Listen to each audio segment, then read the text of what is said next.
Hello viewers, আসসালামু আলাইকুম। আপনারা এর ভিতরে দেখতেছেন, এই যে মনে হচ্ছে একটা কবর, কিন্তু না, এর ভিতরে আছে লিচু। লিচুরা যারা উদ্যোক্তা অথবা যারা ফল চাষি বলেন তারা রাখছে। এই দেখেন লিচু রাখছে,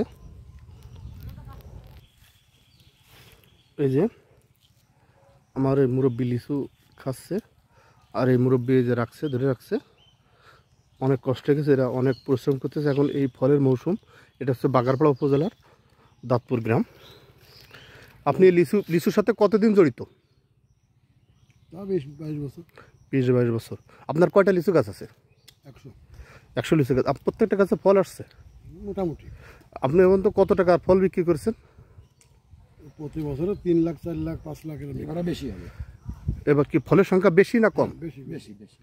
আচ্ছা, এই যে যে রৌদ্র গেল, যে তাপমাত্রা গেল, এতে কোনো অসুবিধা হয় নাই? দেশি মালের ক্ষতি হয়েছে। ও, দেশি মালের ক্ষতি। দেশি মালের ক্ষতি হয়েছে। আপনারা কত করে হাজার বিক্রি করেন প্রতিদিন? 4000, 3000, 3500, 2800। মানে মাল বুঝে দাম। এই মাল কোথায় কোথায় আপনারা দিয়ে পাঠান? ঢাকায় পাঠায়, ভৈরব পাঠায়, বরিশাল পাঠায়, খুলনায় পাঠায়, যশোর পাঠায়, দৌলতপুর পাঠায়। আচ্ছা আচ্ছা আচ্ছা আচ্ছা। চিটাগাং পাঠায়।